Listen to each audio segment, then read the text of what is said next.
मैं जी news TV. जैसा कि आपको पता है कि आज बहुत बड़ा आंदोलन होने वाला था ग्वालियर में, जेल भरो आंदोलन।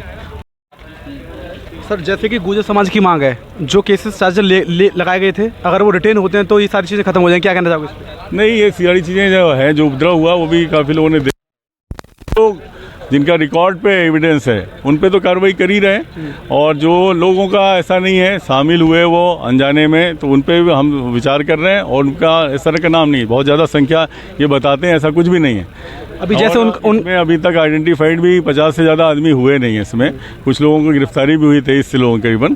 तो इस तरह का कोई नहीं है कि किसी को व्यक्ति विशेष को किसी जाति विशेष की वजह से रखा गया है। इस संबंध में यहाँ के समाज के नेताओं से भी, लोगों से भी बात हुई है। कई लोगों के हमने आवेदन भी लिए हैं जिनका ऐसा कहना है कि उनका नाम शायद गलती से आ गया है, तो इन्वेस्टिगेशन उसको भी शामिल कर रहे हैं। अभी जैसे कि ग्वालियर के आसपास जो गाँव हैं उनको पता नहीं कि यहाँ पर मौजूद है, कम पढ़े लिखे लोग हैं, लोग भीड़ में यहाँ पर आ रहे हैं, तो उन्हें समझा बुझाया जाएगा, सीधा एक्शन किया जाएगा?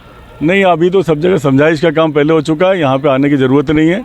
और इस तरह का कोई समाज वाले लोगों ने भी बात की है, गांव-गांव में भी पुलिस ने जाके बताया है, और ये सारे लोग संपर्क में हैं। ऐसा कोई नहीं है कि यहाँ आके कुछ समझाइश दी जाएगी, ये बड़ा स्पष्ट है।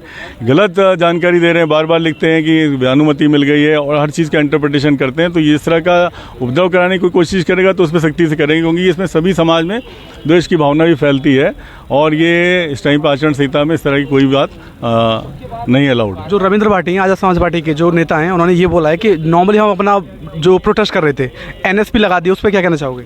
देखिए, बिना क्रिमिनल रिकॉर्ड के और बिना कोई कार्रवाई नहीं की जाती है। तो हमने उनसे भी कहा है कि कोई ऐसी बात नहीं, और सब चीज़ों में अगर कोई चीज़ कार्रवाई की जाती है तो कोर्ट के रास्ते भी होते हैं और विधिक प्रक्रिया। खुद कई लोग एडवोकेट हैं उसमें, और हम लोग भी उसमें बात कर रहे हैं कि अगर किसी कोई जेन्युइन बात है तो उसको सामने रखेंगे, उस पर विचार करेंगे। सिचुएशन को मैनेज करने के लिए क्या आपके ठोस कदम है? अभी हमने सबसे बात कर रहे हैं, हमको लोगों ने बताया है कि उन लोकल लोगों का और किसी समाज के लोगों का कोई इसमें सीधा हाथ नहीं है। कुछ लोग अपने एजेंडे के हिसाब से बात कर रहे हैं, जिसका कोई लेना देना ग्वालियर के लोगों के साथ नहीं है। और इस पर हमने बताया कि चूंकि ये विधि का अनुमति नहीं है तो इसमें शामिल नहीं होना चाहिए।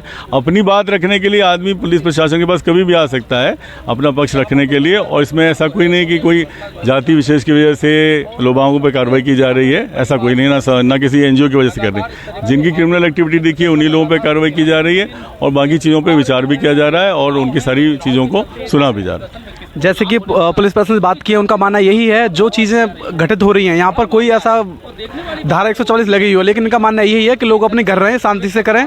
जो क्रिमिनल उनके पास जो रिकॉर्ड है उनके पास कार्रवाई की जाएगी, बाकी चीज़ें सब ठीक हैं। लोगों से पुलिस प्रशासन लगातार यही गुजारिश कर रहा है कि माहौल को बनाए रखें। धारा 144 लगी है, चुनाव भी आने वाले हैं, तो माहौल को बनाए रखने का यही आप उनकी सुचारू रूप से चाक चल रहा है। धन्यवाद।